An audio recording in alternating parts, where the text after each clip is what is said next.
시청자 여러분 안녕하십니까? 프레스룸 라이브입니다. 오늘 새벽 미국 중앙은행이 기준금리를 인하했습니다. 뉴욕 증시는 반겼습니다. 그렇다면 우리한테는 어떤 영향이 있을지부터 알아보도록 하겠습니다. 오늘 경제 라이브는 허준영 서강대 경제학부 교수, 정철진 경제평론가 함께하십니다. 어서 오세요. 네. 안녕하세요. 네, 미국 중앙은행인 연준이 오늘 새벽에 기준금리를 인하했습니다. 0.25%포인트 인하고요. 3번 연속 인하였습니다. 먼저 관련 목소리 들어보시겠습니다. Conditions in the labor market appear to be gradually cooling, and inflation remains somewhat elevated. In support of our goals, in light of the balance of risks to employment and inflation, today the Federal Open Market Committee decided to lower our policy interest rate by a quarter percentage point. We're scheduled to be at 4%, which is pretty amazing because we have a deadhead Fed hair. I mean, this guy, the head of the Federal Reserve is a stiff, and you fight that. He did a I would say, a rather small number that could have been doubled, at least doubled. 네, 파월 의장과 트럼프 대통령 목소리였는데요. 트럼프 대통령 이것도 좀 약하다고 판단했던 것 같습니다. 2배 더 내렸어야 한다 이런 얘기를 했는데요. 이 0.25%포인트 인하, 이거는 시장이 좀 예상을 했던 거죠. 네, 거의 시장의 기대는 0.25가 100%에 가까웠고요. 네. 오히려 더 관심 있었던 건 연준 의원들이 생각하는 내년 말의 금리 수준이 어느 정도 될 거냐, 2026년 네. 말의 금리가 어느 정도 가 있을 거냐. 지금 상단 기준으로 이번에 0.25 내려서 3.75가 됐는데 네. 내년에 2번 인하할 거냐, 1번 인하할 거냐, 혹은 그 이상의 인하를 어느 정도 생각하고 있는지를 봤는데 지금 나온 결과로 보면 연준 의원 12명 중에 한 중간값 정도를 생각해 보면, 계산해 보면 내년엔 한 번 정도 인하가 더 있을 것 같다. 그래서 지금 시장의 기대가 파월 의장이 내년 5월까지잖아요. 네. 그러니까 5월까지는 금리 동결로 쭉 가다가 파월 의장 다음 사람이 오면, 그리고 아마 조금 더 친 트럼프적인 사람이 오면 한번 내리기 시작하지 않을까라고 보고 있는 것 같습니다. 네, 한 번 정도 내년에 더 금리 인하를 할 것이다. 여기도 지금 시장이 봤다고. 근데 뉴욕 증시 자체는 이번에 좀 반기는 모습이긴 했어요. 이번 결과. 그러니까 선반영돼 있었던 게 있고, 네. 그리고 시장은 약간 그런 생각을 저는 하는 것 같아요. 오늘 보니까 10년물이나 2년물 국채 금리도 약간 떨어졌더라고요. 네. 이걸 보면 한 번 내릴 거라고 연준 의원들이 평균적으로는 생각하지만 더 많이 내리자는 사람도 있고, 실제로 노동시장이 냉각되기 시작하면 연준이 더 내리겠지라는 생각, 혹은 내려줘라고 하는 바람, 부탁, 이런 게 다 지금 묻어 있는 것 같습니다. 네, 알겠습니다. 트럼프 대통령 그간 파월 의장과 금리 인하 관련해서 충돌이 계속 있었었는데요. 이례적으로 연준을 방문해서 카메라 앞에서 파월 의장을 망신을 주기도 했었습니다. 과거 한번 목소리 보시죠. Too late, too late, Powell. That's his nickname, and it's a shame. It's ridiculous. Well, then he should resign immediately. We should get somebody in there that's going to lower interest rates. So the 2.7 is now 3.1. I'm not aware of that building. Well, no, but it's a building that's being built. No, it was built 5 years ago. We finished Martin 5 years ago. President, are there things the chairman can say to you today that would make you back off some of the earlier criticism? Well, I'd love him to lower interest rates, but other than that, what can I tell you?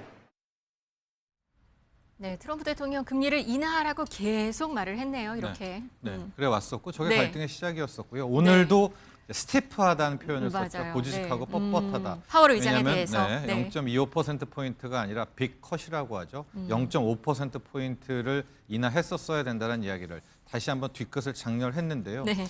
근데 파월도 알게 모르게 좀 트럼프의 좀 압박과 비난을 의식하고 있는 것 같아요. 아, 오늘 네. 놓고 보면 네. 많이 논조가 바뀌었습니다. 왜냐하면 이 연준 성명서라든가 네. 코멘트를 좀 놓고 보면 노동시장에 대해서 고용시장이 냉각하고 있다는 표현도 썼거든요. 네. 그동안은 뭐 실업률 얘기도 안 하고 고용 좋다 했는데 이제 고용 냉각한 말을 꺼낸 건 뭐겠습니까? 앞으로 더 완화적인 정책 쓰겠다는 이야기도 했었고 오늘 끝나고 나서 더 포인트는 네. 단기 국채 매입을 시사를 했습니다. 네. 이게 완벽한 QE는 아니지만 단기 국채만큼은 연준이 사주겠다. 당장 11일부터 400억 달러 규모를 사주겠다라고 하니까 그 의미는 시장은 뭐예요? 왜냐하면 이제 국채를 샀다는 거는 그만큼 달러를 푸는 거겠죠. 네. 지금은 단기 국채이기 때문에 아마 은행권의 단기 금리들, 이 자금 경색을 풀어주는 거겠지만 시장은 이 정도로 한 발 물러났다면 우리가 알고 있는 원래 QE 있지 않습니까? 양적 완화.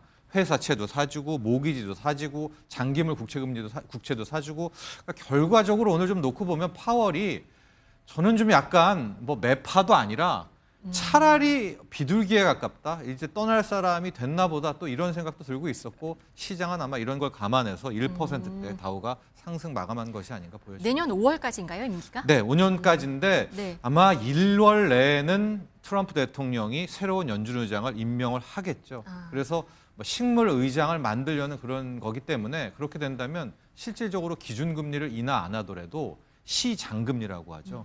국채금리라든가 회사채 금리는 먼저 떨어질 수가 있어서 아마 그런 테크닉, 그렇게 트럼프가 대처하지 않을까 생각하고 있습니다. 금리를 인하하면 사실 그렇잖아요. 올라가는 그 물가에는 부담스러울 수도 있겠는데 그 고용 시장을 조금 더 포인트를 잡은 것 같습니다. 그러니까 연준의 지금 목표는 두 가지인데요. 물가랑 고용 혹은 물가랑 뭐 GDP라고 볼 수 있는데 지금 보면 두 가지가 반대로 움직이는 상황입니다. 고용은 좀 냉각되고 있어서 금리 인하가 필요한 상황. 물가는 지금 소비자 물가지수 인플레이션이 3% 정도로 꽤 높은 상황. 왜냐하면 연준의 목표는 2%이거든요. 그렇게 네. 봤을 때는 3%대 물가가 고착된 상황이니까 이건 금리를 약간 올려야 될 가능성도 있는 상황. 그러니까 금리를 내려야 될 이유도 있고 향후에 좀 올려야 될 가능성도 있는데 어쨌든 간에 지금 우리 정철진 평론가님께서 말씀해 주신 것처럼 약간 더 노동시장의 냉각 쪽에 현재로서는 엣지를 약간 더 두는 모습인 것 같습니다. 우리나라에는 그러면 어떤 영향을 미칠지 이게 좀 궁금하거든요. 한국과의 금리 차이는 0.25%로 좀 좁혀졌는데 이 말은 우리나라 외환 시장 안정에 도움을 줄 수 있을 것이다라는 분석. 이 말은 다시 말하면 환율이 좀 떨어질 수 있지 않을까라는 기대 이렇게 볼 수 있는 건가요? 네, 그동안 이제 왜 이렇게 환율이 높은가에 대해서 여러 가지 의견이 있었지만 그 중에 하나 나왔던 의견은 그래도 한국과 미국 사이 금리 역전 폭이 좀 크다. 그리고 유지되고 있다. 이것이 좀 줄어들면 아무래도 원화의 가치가 조금 더 올라갈 가능성이 있다라고 얘기를 하셨었던 분이 많거든요. 네. 그렇게 봤을 때는 금리 차가 상단 기준으로 1.5% 역전에서 1.25% 역전으로 좀 줄어들었다라는 점은 달러화의 약세 혹은 원화의 상대적인 강세 분위기가 형성될 수 있겠다. 근데 사실은 이 금리 차라는 게 설명력이 최근 들어서 굉장히 떨어지긴 했습니다. 네. 그런 측면에서는 뭐 좋은 소식이나 이것으로 뭐 환율이 갑자기 떨어지는 일이 벌어지진 않을 것 같다라는 게 저의 생각입니다. 알겠습니다. 트럼프 대통령 조금 전에 보셨듯이 파월 연준 의장을 공격을 하기도 하고요. 그리고 지금 경제 연설 투어를 시작을 했습니다. 이 앞서 본인 경제 점수에 대해서 A++++ 5번 플러스를 얘기하면서 내 경제 정책 점수는 이렇게 말을 했어요. 내가 경제에 악화됐다는 지적은 내가 엉망진창을 물려받았기 때문이다. 이렇게 말하면서 본인의 자화자찬이 지금 시작이 된 것 같습니다. 뭐 지금 시작된 건 아니죠. 뭘 늘 자화자찬을 얘기했어요? 하는 거고 또 한 번에 자화자찬을 했다라는 건데 네. 최근 트럼프 대통령이 좀 많이 불안감, 좀 다른 모습을 보이고 있습니다. 그 대표적인 이유 중에 하나가 역시 연방 대법원의 이 트럼프의 상호 관세에 대한 이 판결이 굉장히 신경 쓰이는 것 같아요. 만에 네. 하나 이게 위법 판결이 나오게 되면 트럼프 대통령은 거의 레임덕에 빠지게 됩니다. 또 그 뭐 2,000조가 넘는 돈을 다시 돌려줘야 되는데 그동안 나라한테 기술적으로 불가능한 거기 때문에 그런 것들을 많이 의식하고 있죠. 게다가 지금 경제 연설 투어를 시작한 것이 뉴욕 시장을 맘다니한테 뺏긴 것도 이례적이었는데 네. 마이애미 시장까지도 지금 뺏겼단 말입니다. 계속 선거만 하면 판판이 지고 있어요. 물론 내년 중간선거는 11월이기 때문에 먼 기간인데도 지금 경제 연설 투어를 시작했다는 거는 굉장히 빠르거든요. 보통 한 내년 한 3월부터 이제 출발을 하게 네. 되는데 한 분기를 앞서서 이렇게 출동을 한다라는 것은 이래저래 지금 트럼프의 좀 급한 속내를 좀 알 수 있지 않나라는 부분들이 있어서 아마 지금 우리도 거의 의식은 안 하고 있지만 만에 하나 연방대법원이 진짜 이 트럼프 관세를 위법 판결을 내놓는 날 뭐 증시뿐만이 아니라 외환시장 모두의 그 엄청난 변동성은 확률이 적다 하더라도 꼭 염두를 해두고 있어야 되겠습니다. 되는 부분이군요. 알겠습니다. 트럼프 대통령 이 관세 정책 성공 이 얘기를 설파를 하면서 이 경제 연설 투어에서는 이런 얘기를 했습니다. 딸에게 인형은 2-3개면 충분하다. 연필 37자루 필요 없다. 이런 얘기를 했거든요. 한번 들어보시겠습니다. You can give up certain products. You can give up pencils. Because under the China policy, every child can get 37 pencils. They only need 1 or 2. They don't need that many. but you always need steel. You don't need $37 for your daughter. 2 or 3 is nice, but you don't need $37. So we're doing things right. 왜 이런 얘기를 한 건가요? 딸의 인형에는 2-3개면 된다? 왜 이런 얘기를 하게 근데 됐나요? 관세를 매기다 보니까 철강 같은 거에 관세를 매겨서 미국 안에서 철강 생산하겠다. 우리는 이거 확실하게 우리의 산업 구조로 가져가겠다. 있는데 그럼 관세로 인해서 피해도 생기잖아요. 특히 관세로 인해서 미국의 산업 중에 굉장히 크게 영향을 받는 산업이 완구업입니다.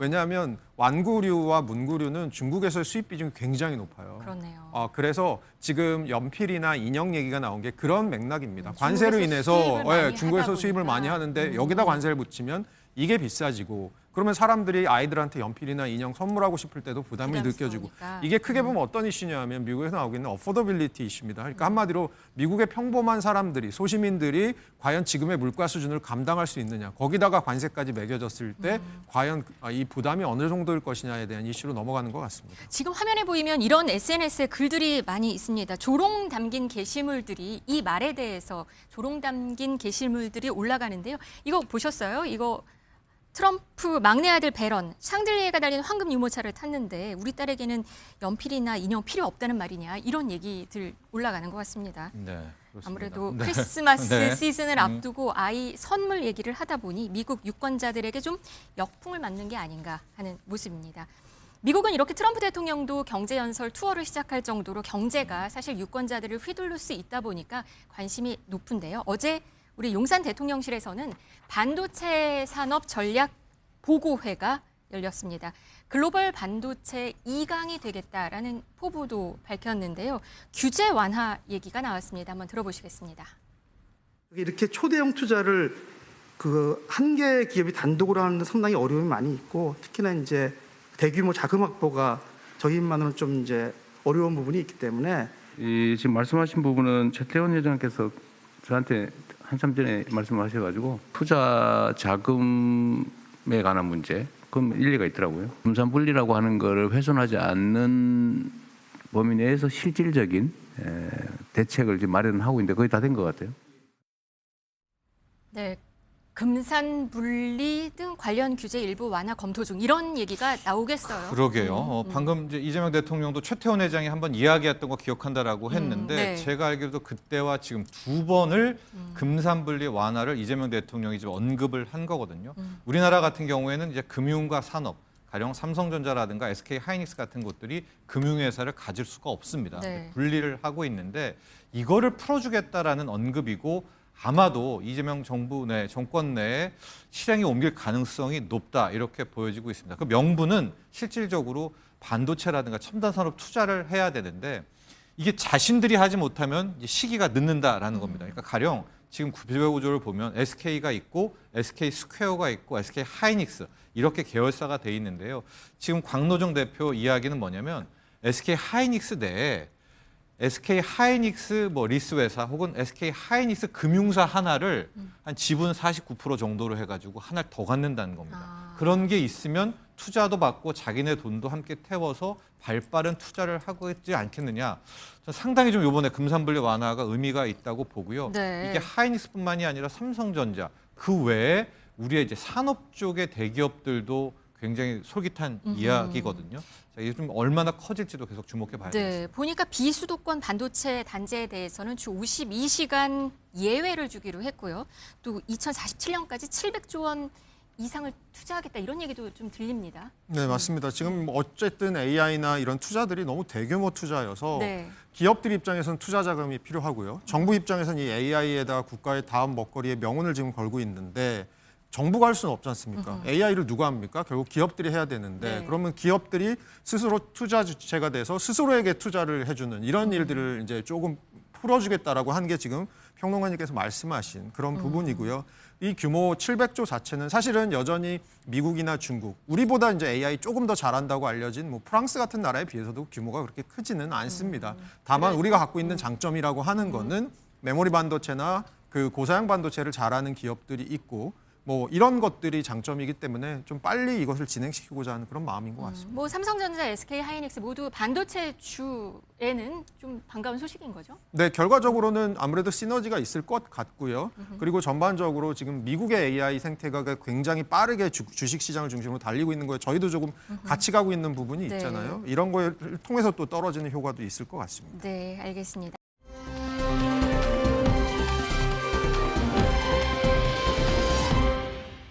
자, 이번에는 은값 얘기 한번 해보도록 하겠습니다. 요즘에 금 투자하시는 분들 많은데요. 금보다 은값이 더 많이 올랐다고 합니다. 봤더니 올 들어서 2배 넘게 올랐어요. 네, 상승률로 보면 금보다 은입니다. 특히 은이 네. 최근 한 달간 우리가 피치 올렸다고 하죠. 막판에 그냥 쭉쭉쭉 상승률이 높아지고 있고 간밤에도 연준의 금리 인하 직후에 또 한 번 올라서 왜 이렇게 지금 오르는 온수당 거예요? 62달러까지 갔습니다. 네. 왜 이렇게 오르냐?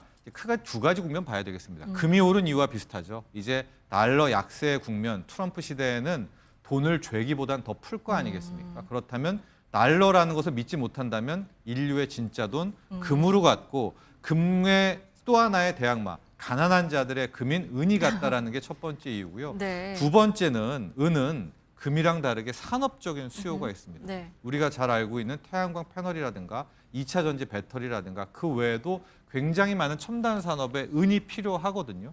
그래서 한 3주 전에는 어떤 일이 있었냐면 우리가 이제 은을 직접 안 사고 은 ETF라는 게 있잖아요. 네. 근데 은 ETF를 만들더라도 그 인 ETF의 자산운용사가 일정 부분 은을 확보해야 킵해 되는군요. 놓고 네. 이제 ETF를 이제 주권을 발행해야 되는데 네네. 그걸 구하지를 못하는 거예요. 아, 은을 구하지 못해서. 네, 은이 완전히 지금 수요가 폭발해가지고 네. 공급을 못 맞춰서 아예 은 ETF 거래를 한 이틀 정도 쉬는 사건까지 나올 정도로 네. 지금 은에 대한 열풍이라고 해야 될까요? 수요가 폭발하고 있고 이것이 인류 역사상 최고가를 또 기록하는데 이바지했다, 이유가 됐다라고 볼 수 있습니다. 지금 금 많이 올랐잖아요. 방금 네.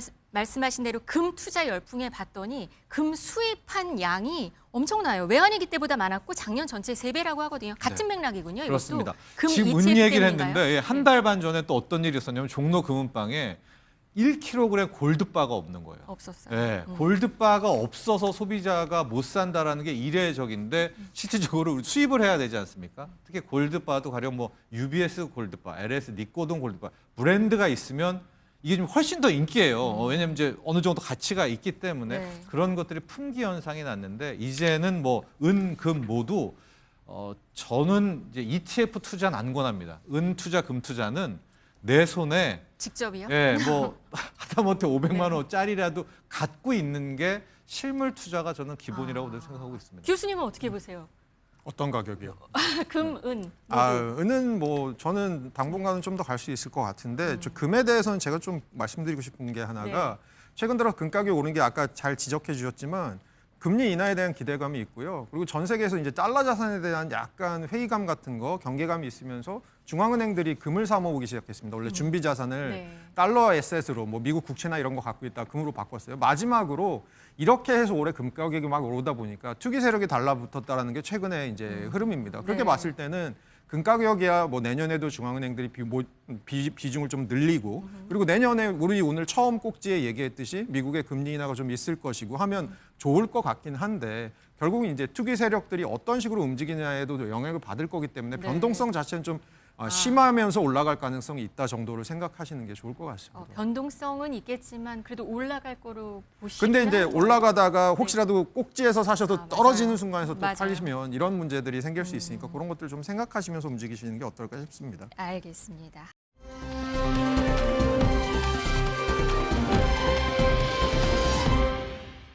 이번에는 K 이야기 한번 해보도록 하겠습니다. 12월 지금 연말이잖아요. 미국에서는 블랙 프라이데이니까 최대 할인 행사가 한창 진행 중입니다. 그런데 아마존 블랙 프라이데이 행사에서 판매된 1위에서 3위의 뷰티 제품이 모두 다 한국 제품이었다고 합니다.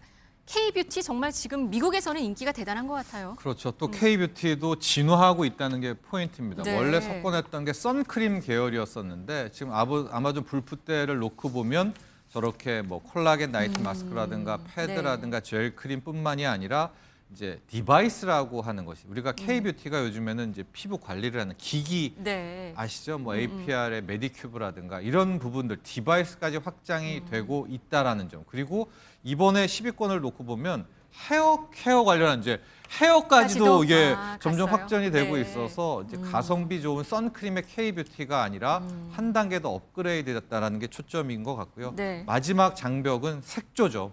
색조는 워낙 프랑스가 이제 꽉 잡고 있기는 네. 한데 K-뷰티의 마지막 타겟은 우리가 색조까지 아, 가서 공략한다. 뭐 로레알이라든가 시슬리까지 이제 무너뜨리고 가는 것이 우리의 또 마지막 목표다 이렇게 보고 있습니다. 네.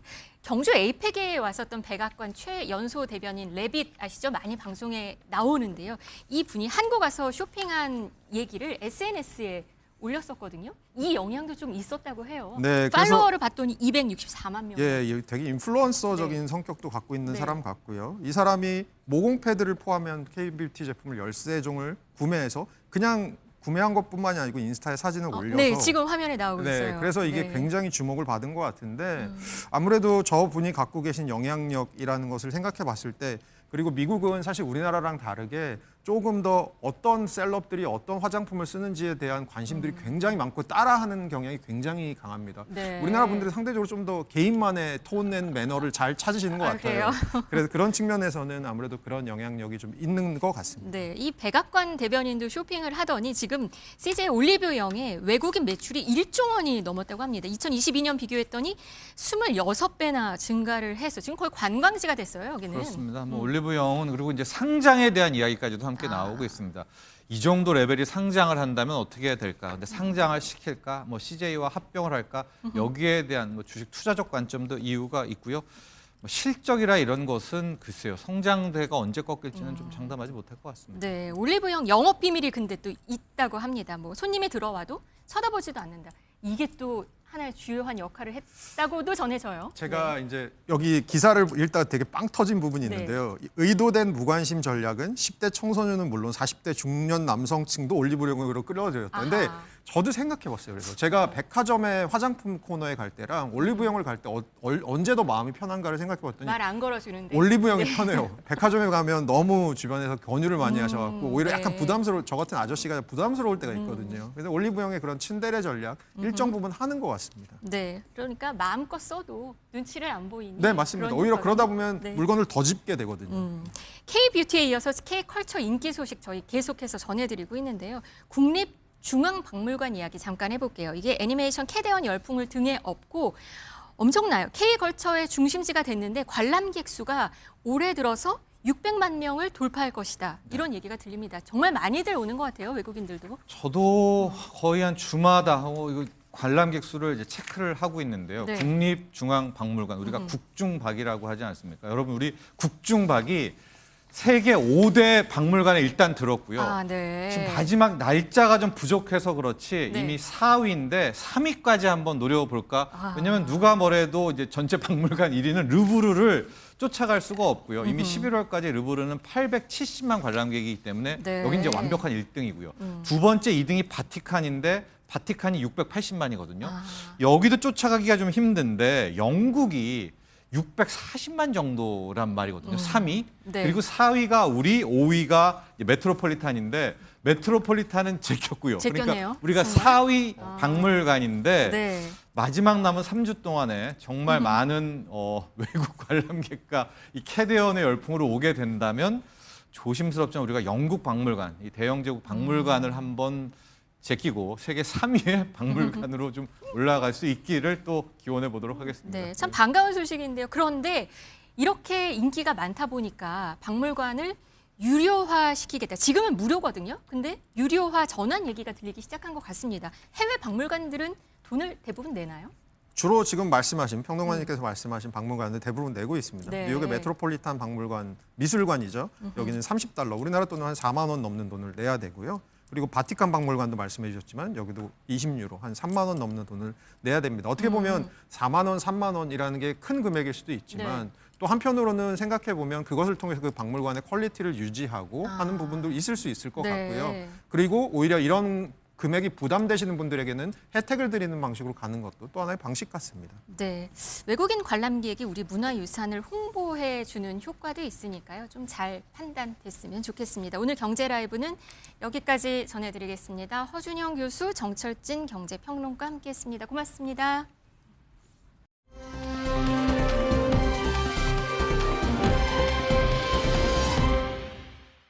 네, 뉴스라이브에서 이어가겠습니다.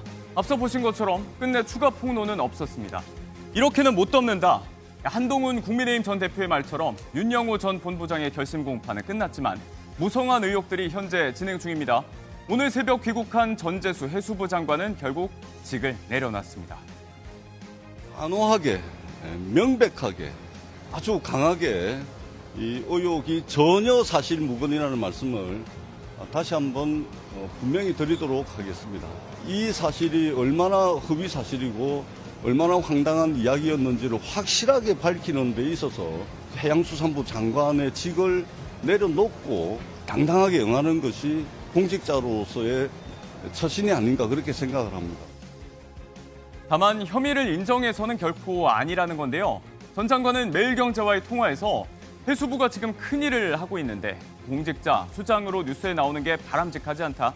의혹은 사실이 아니지만 다만 대통령실과 소통하지 않은 전적으로 본인 판단이라고 전했습니다. 앞서 윤 전 본부장은 통일교에서 전 장관에게 2018년부터 2020년경 현금 4천만 원과 명품 시계 2점을 전달했다고 진술했죠. 이 밖에도 여야 복수의 인물들을 거론한 것으로 알려지고 있습니다. 이 가운데서 또 한 명의 현직 장관이죠. 정동영 통일부 장관은 오늘 오전 서면 입장을 냈습니다. 야인 시절 공직에 있지 않을 때 윤 전 본부장과 한 번 만나서 10분 정도 차담한 게 전부다. 그 뒤로 일체 교류가 없었고 한학자 총재와는 만난 적도 없다. 근거 없는 낭설 유포에 대해선 법적 대응하겠다고 강경하게 얘기했습니다. 진술에 등장했다는 여야 인사들 모두 의혹을 전면 부인하는 중이죠. 경찰청 국가수사본부는 특별수사전담팀을 꾸려서 본격 수사에 들어가 있는 상태입니다. SNS에서 흔히 보이는 광고 영상입니다. 명문대 출신의 수려한 말투의 전문가가 소개하는 영양제와 건기식 광고, 구매가 가능한 링크까지 함께 제공이 되는데요. 자, 영상 속의 이 사람들 모두 AI, 가짜 의사입니다. AI 가짜 전문가, 유명인 딥페이크 광고가 급속히 퍼지면서 특히 노년층 중심으로 피해 사례가 늘고 있는데요. 정부가 칼을 빼들었습니다. AI 생성물 표시를 의무화하고 어기면 부당 표시 광고, 이렇게 가짜 전문가가 의약품 광고를 하게 되면 소비자 기만 광고로 간주하고요. 이미 유통된 건 심의 전에라도 신속 차단한다. 또 징벌적 손해배상 제도도 도입한다고 합니다. AI 시대에 걸맞은 시장 질서를 확립해 나가겠다. 김민석 국무총리는 밝혔습니다. 콩나물 밥하고 두부전입니다. 좋아하시나요? 밥상에서 자주 보죠. 저도 이번 주에 맛있게 먹었는데 두 음식과 함께 세계 최악의 음식 100선에 이름을 올린 우리의 음식들입니다. 한 세계 미식 매체가 45만 건의 유효 투표를 합산해서 발표한 결과인데요. 홍어가 51위로 가장 낮은 평가를 받았습니다. 화장실에 톡 쏘는 불쾌한 향이다. 이거는 어느 정도 이해가 가죠. 이어서 엿과 콩나물밥과 두부전의 순위였는데 호불호가 갈릴 수는 있겠지만 이 두 음식은 당초 이해가 안 간다. 혹시 양념 없이 먹은 거 아닐까? 누리꾼들의 반응이 재밌습니다. 한편 최악의 음식 1, 2위는 모두 아이슬란드 음식이 차지했습니다. 양머리를 삶아낸 스비드라는 요리가 있는데 요리와 눈을 마주쳐야 한다. 기이하다는 혹평이 함께였습니다. 5년 만에 차익만 85억. 배우 하지원 씨가 부동산 투자의 귀재로 주목받고 있습니다. 한 언론에 따르면 하 씨는 본인이 대표로 있는 소속사 명의로 매입한 성수동의 건물을 지난달 185억 원에 매각했다고 하는데요. 2020년 3월에 100억에 사들였으니까 5년 8개월 만에 85억의 차익을 거둔 겁니다. 법인세 등을 빼더라도 70억 정도의 순차익인데 시세보다도 10억 정도 비싸게 팔렸다는 평가도 나옵니다. 인근에 게임사인 크래프톤 사옥과 청년주택 준공이 예정돼 있어서 매입 시점과 상권의 변화가 생겼다 전문가들은 분석하고 있습니다. 전 쇼트트랙 국가대표 김동성 씨에 대한 1심 선고가 나왔습니다. 전처와의 두 자녀에게 양육비 9천만 원을 지급하지 않았다는 부분에 대해서죠. 징역 6개월, 당초 검찰의 구형보다 오히려 높게 나왔습니다. 지난 2018년 이혼하면서 양육비를 매월 300만 원 지급하라는 결정이 있었지만 일부만 지급을 했고 이후 본인의 신청에 따라서 160만 원으로 감액이 됐음에도 3년 10개월째 전혀 지급하지 않았다는 겁니다. 다만 당장 구속은 면했습니다. 현실적으로 미지급 양육비를 강제하는 쪽이 미성년 자녀들을 위한 길이라는 건데요. 그렇다고 해도 항소심까지 주지 않는다면 복역할 수도 있다. 재판부는 경고했습니다.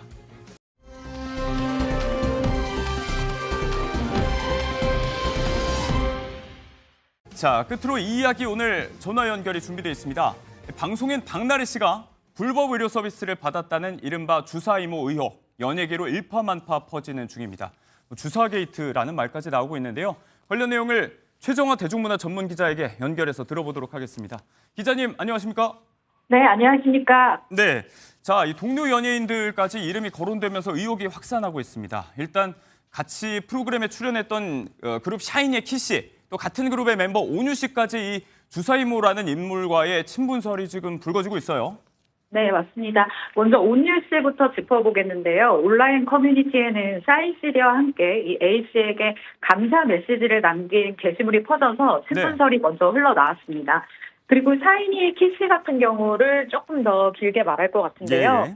주사임으로 불리는 이 A씨 인스타그램에서 키의 반려견 사진이 게시가 됐죠. 네. 그러면서 이 A씨 같은 경우에는 10년이 넘었는데 왜 아직도 째려보느냐라면서 두 사람의 관계가 10년이 됐다라는 세월을 강조를 했어요. 예. 그러니까 여기까지 게시글이 올라온 건 사실의 영역입니다. 그런데 우리가 여기서 주목해야 될 것이 네. 두 가지가 있는데요. 먼저 이 주사 이모 A씨 같은 경우는 자신이 의료인이라고 주변을 속인 것으로 추정되는 인물이잖아요. 네. 그런데 이런 메신저의 메시지 내용을 우리가 그러니까 거르지 않고 다 믿을 필요는 없다라는 것이 저의 시선입니다. 예. 10년, 2년이 있다라는 것은 사실상 이 A씨의 주장인 거고 그리고 이곳에서 주사 행위를 했는지 혹은 불법적으로 의료 행위가 있었는지는 현재까지 나온 사진으로는 판단을 할 수가 없는 상황이에요. 네. 두 번째는 이 박나래 씨 사례와는 좀 선을 그을 필요가 있다. 그렇기 네. 때문에 이런 얘기를 드리는 건데 다 거듭 말씀드리지만 주사 사진이나 약물 사진이 나온 게 아닙니다. 우리가 성급하게 불법 의료 행위와 직결시키는 것은 또 다른 피해자를 낳을 수 있기 때문에 이제부터는 조금 더 신중하게 이 네. 사안을 바라볼 시간이라고 생각이 듭니다. 만약에 이제 사적인 친분이 있다고 해도 지금 말씀하신 것처럼 이 의혹의 본질인 불법 의료 서비스가 실제로 제공됐는지 여부에 대해서는 알 수가 없기 때문에 좀 신중해야 된다라는 말씀이시고 소속사는 여기에 대해서 지금 공식 입장이 아직 없는 상태죠? 일단 키스 입장에서는 아직까지 먼저 나서서 발언을 했다가 또다시 반박을 혹시 당하게 되면 다시 한번 입장을 내야 하는 부담을 안게 됩니다. 예. A씨가 실제로 이 집을 왕래하는 사이였다면요. 언제부터 그리고 어디까지 찍어뒀을지 키스 입장에서는 전혀 알 수가 없는 상황이잖아요. 그렇기 때문에 범죄와 관련한 의혹이 직접적으로 제기되지 않는 이상 먼저 나서서 입장을 내놓기는 현재까지는 어렵지 않을까라는 생각이 듭니다. 네.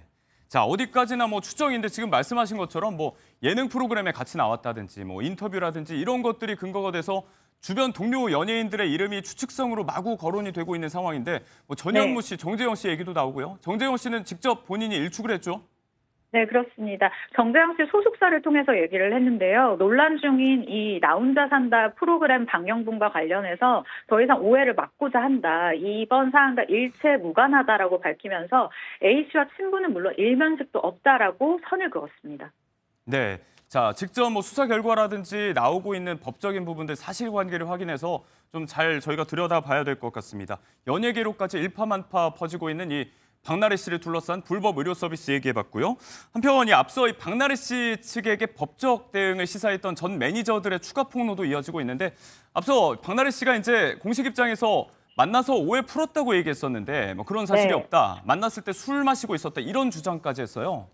네, 그렇습니다. 전 매니저 측은 박나래 씨와 지난 8일 새벽 3시쯤 서울 용산구의 박나래 씨 집에서 만나서 3시간가량 이야기를 나눴다. 그건 사실이다. 그런데 합의에 이르지는 못했다라고 밝혔습니다. 전 매니저 측에서는요, 사과나 이 사실관계에 대한 인정이 이루어지지 않은 상황에서 우리랑 얘기를 하지 않고 일방적인 입장문이 나왔다라고 다시 이야기를 했기 때문에 이번 그러니까 두 사람의 만남이 화해로 끝나지는 못했다라고 볼 수가 있죠. 네. 자, 일단 매니저들의 추가 폭로라고 얘기했는데 여기에서부터 나온 의혹들도 상당해서 하나하나 좀 얘기를 해보겠습니다. 일단 매니저 명의의 불법 대리 처방 이건이 있습니다. 매니저의 주장에 따르면 박나래 씨 본인도 이게 문제가 될 수 있다는 점을 알고 있었다 이런 식의 주장이었어요? 사실 비슷한 사례가 연예계에 있었기 때문에 또다시 이런 일을 했다라는 게 저는 너무나 놀라운데요. 전 매니저 A씨 같은 경우는 2023년 3월부터 지난달까지 박나래 씨 매니저로 재직을 하면서 여러 차례 의사처방 없이 구할 수 없는 약을 자기 이름으로 받아서 건넸다라고 주장을 하고 있습니다. 예. 그러면서 박나래 씨로부터 대리처방 사실이 알려지면 둘 다 안 된다라는 이야기를 지속적으로 들었다. 그래서 압박감을 느꼈다라는 취지로 밝힌 것으로 저는 알고 있습니다. 네. 또 여기에 뭐 주 400시간 이상 강도 높게 일시키면서 폭언과 갑질을 일삼았다. 이 부분이 핵심인데 네. 주장에 따르면 이제 격리 업무도 봤다. 그런데 이 네. 과정에서 박나래 씨의 전 남자친구에게 불로소득을 뭐 매월 400만 원 이상 안겼다. 뭐 이런 주장도 하더라고요. 네, 그렇습니다. 박나래 씨 측에서는 이 정당한 월급 지급이었다고 주장하고 있지만 함께 일을 한 전 매니저들의 이 발언에 의하면 일단 일도 하지 않은 전 남자친구가 지난달까지도 월 400만 원씩 지급을 했다라는 거예요. 네. 그러면서 1분 대기조로 일하는 이 매니저들에게는 300만 원 정도를 준 반면에 일을 하지 않은 사람이 나보다 더 많이 받아갔다라고 감정적으로도 굉장히 격해진 모습을 보이기도 했습니다. 네. 자, 이런 부분들까지 추가 폭로가 있었고 의혹에 대한 사실규명이 뭐 법정에서 밝혀져야겠지만 일단 대중의 지탄들 박나래 씨도 그냥 마냥 침묵을 지키기는 힘들 것 같은데 방송활동 중단 선언 이후에 아직까지 공식 입장은 없습니다. 어떤 시점에 어떤 식으로 박나래 씨가 좀 입을 열게 될까요? 조만간 박나래 씨 측에서도 분명 공식 입장을 내야 할 거예요. 왜냐하면 10일에 일단 지금 입장 발표를 준비하고 있는 것으로는 지금 연예계는 알고 있거든요. 그리고 일단 가장 핵심적인 주사이모라던가 횡령 이런 의혹 등에 대해서는 입장을 밝힐 계획이라고 했는데 제가 연예부 기자로 한 15년 넘게 이제 일을 하면서 이번 박나래 씨 사태 같은 경우는 이게 로펌과 함께 일을 한 것이 맞느냐 혹은 박나래 씨 사례에 대해서 이 입장을 대변해 주시는 분이 어디까지 알고 있느냐가 저는 너무 의아스럽더라고요. 왜냐하면 너무 악수를 초반부터 줬었던 게 최초 보도에서 이제 보도를 했었을 때 우리가 다니고 있는 병원의 의사 그리고 간호사에게 왕진을 요청했다라고 그쪽 매체에다가 답변을 했는데 이때부터 사실은 스텝이 엉키기 시작해서 전 매니저들의 이 발언을 좀 더 대중이 느끼기에 신빙성에 쏠리게 된 그 순간이었었거든요.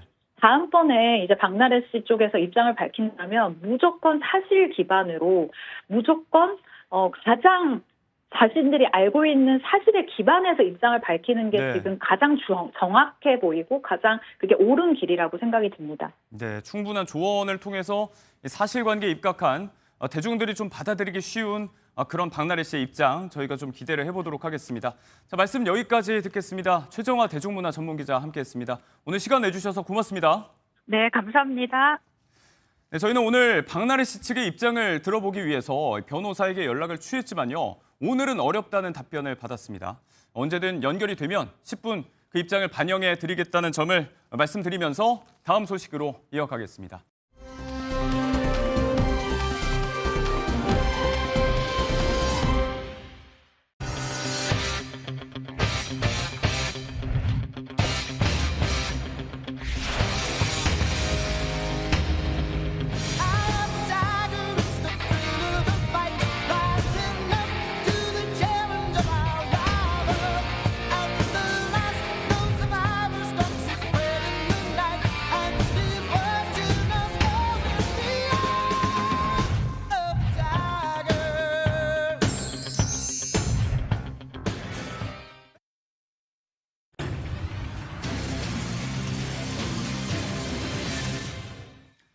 뭐 하고 사나 뭐 먹고 사나 고민을 해보는 시간이죠. 유한솔의 오늘 뭐 사니 시작합니다.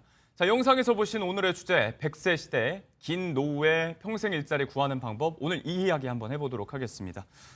사람과 직업연구소 정도영 소장님을 모셨고요. 일타수 강생 박진아 아나운서도 함께합니다. 어서 오세요. 네, 안녕하세요. 네, 잘 오셨습니다. 자, 앞서 이야기한 대로 이제 100세 시대라고 이야기하는데 평균 퇴직 연령이 49.4세라는 통계가 있습니다. 이거 50세가 안 되는데 이제 뭐 노후 준비를 그만큼 더 일찍 당겨서 해야 된다 그렇게 봐야 될까요? 네, 아무래도 시장이 좀 많이 불안하죠. 일단 뭐 워낙 저성장이 바로 시작이 된 상황이고 AI의 영향도 받고 있고 최근에 기업들이 정년 연장에 대비한 선제적인 구조조정을 같이 병행하다 보니까 네. 이게 한꺼번에 터져 나오는 거죠. 시장이 이렇게 불안할 때는 저는 재직 중인 분들이라도 예. 개인적으로 B 플랜을 준비하시는 게 맞다라고 생각을 합니다. 그렇다면 플랜 B라고 하면 어떤 부분인가요? 그러니까 만약에 무슨 일이 생겼을 때 내가 어떤 일을 할지를 미리 생각해 두는 거죠. 이게 있으면 개인이 훨씬 일을 하실 때도 소신 있게 일하실 수 있다라는 것이죠. 네. 요즘 같은 불안한 시대는 이런 비상용 카드 하나 정도는 준비하시는 게 맞는 것 같습니다. 현재 직장이 있더라도 고민을 좀 해봐야 될 부분. 사실 저희가 이 시간에 여러 가지 노후 대비책을 이야기를 했었지만 가장 확실한 노후 대비는 결국 평생 일을 할 수 있다. 이 부분이 될 것 같은데. 자, 그래서 오늘 중장년, 노년층의 구직, 팁 이런 것들 한번 집중적으로 여쭤보도록 하겠습니다. 제일 어려운 질문일 것 같아요. 일자리 구하려면 어떻게 해야 될까요? 정말 어려운 질문이네요. 한숨부터 쉬시네요, 이거. 일단은 사실은 우리가 중장년에서 뭔가 일자리를 찾는다는 것은 기존에 만들어 왔던 것들의 어떤 과실을 따는 과정이라고 보시면 될 것 같습니다. 그러니까 생애를 통해서 얻어왔던 그렇죠. 좋은 경력을 만들어 오셨다든지 아니면 좋은 네트워킹을 만들어 왔을 때 예. 이런 것들에 기반해서 일자리를 얻게 되는 것인데 이게 잘 돼 있는 사람은 쉽게 따는 것이고요. 예. 그게 안 돼 있는 사람은 혼자서 많은 것들을 헤쳐가야 되는 것이죠. 일단 과실을 좀 잘 마련했다면 그 다음 단계는 어떻게 해야 될까요? 일단 본인이 원하는 것부터 확인하는 작업을 좀 하셔야 돼요. 예. 가장 어려운 것들이 중장년들이 가장 힘들어하는 것들이 뭘 해야 될지 몰라서 아무것도 못하는 경우들이 굉장히 예. 많으시거든요. 이렇게 방향만 좀 잡히면 네네. 사실 요즘 같은 시대는 정보가 알아서 딸려오는 시대이기 때문에 네. 훨씬 그 다음 행보를 좀 쉽게 만들어줄 수 있는 것이죠. 네, 방향 자체를 좀 구체화하고 좁힐 필요가 있겠네요. 그렇습니다. 네. 예. 취업 시장에서 자격증이라는 게 정말 중요하잖아요. 자격증 같은 경우에는 종류가 좀 맞아요. 많은데 어떤 자격증 준비할 때 뭔가 이런 점은 고려해야 한다라는 게 있을까요? 일단 자격증을 따실 때 저는 세 가지를 반드시 고려하고 따시라고 말씀을 드리는데요. 네. 첫 번째가 시장성입니다. 이건 다르게 말하면 내가 만약에 취업이 목적이라면 네. 구인 공고가 그만큼 있느냐라는 것이죠. 어. 그리고 두 번째는 이제 적합성인데요. 개인과의 적합성. 그러니까 내 성향이나 내가 가고자 하는 방향 그리고 내 나이 등을 다 고려했을 때 이게 나랑 맞는지를 확인해야 되는 겁니다. 예.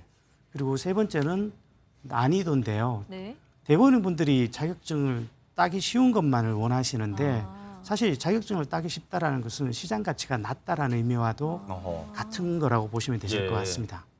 자, 이런 기준을 세워도 이게 고르기가 쉽지가 않은 게 사실 뭐 유망 자격증이라고 자체적으로 홍보하는 정보들까지 지금 많이 돌아다니고 있다 보니까 이 가운데서 이제 취업하려면 정말 이런 건 좀 필요하다, 유용하다라고 소장님께서 딱 집어주실 만한 자격증들이 몇 개 있을까요? 일단 시장에서 우리가 솔직히 재취업이 잘 되는 자격증이라고 하는 것은 기본적으로 자격증 취득이 어렵거나 예. 보통 이렇게 어려우면 시장 네. 가치가 높은 거니까요. 아니면 시장 가치가 그 자격증 취득이 쉬운데도 예. 취업이 좀 잘 되는 게 있어요.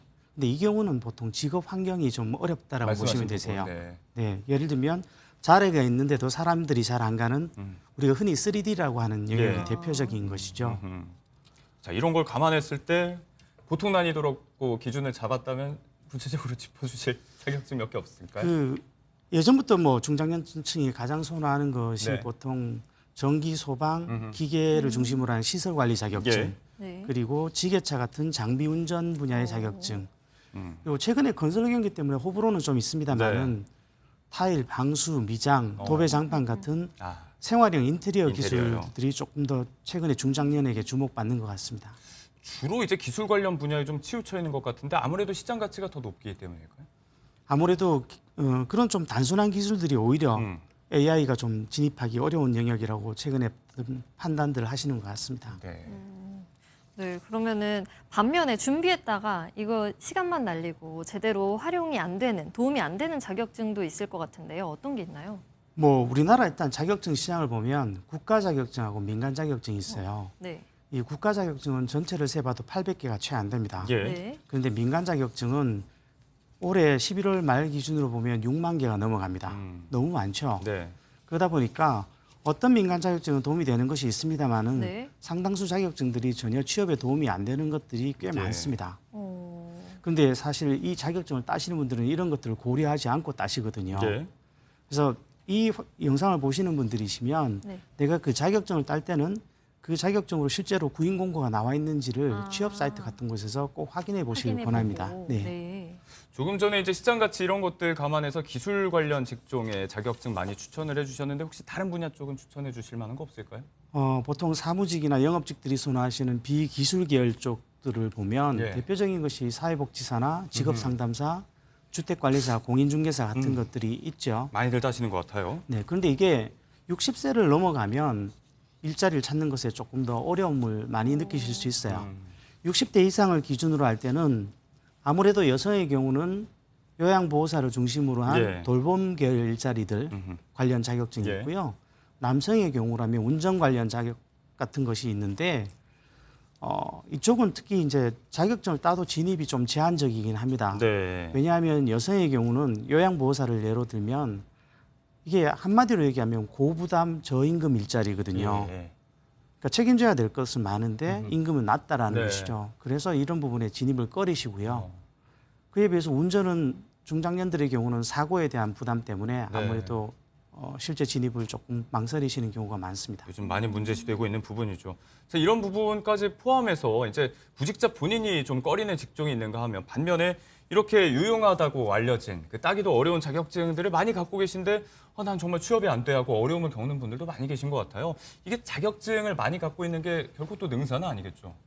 제가 자격증 100개 갖고 계신데 놀고 계신 분 봤습니다. 100개를 갖고 있는데. 이게 자발적인 선택에 의한 게 아니신 거잖아요. 그래서 사실은 자격증을 많이 갖고 있는데도 놀고 있다면 둘 중에 하나겠죠. 자격증을 땄는데 도움이 안 되는 자격증이거나 아니면 사실은 자격증을 땄는데 쓸모가 있는 자격증임에도 불구하고 구직 활동을 제대로 못 하신 케이스라고 봐야 됩니다.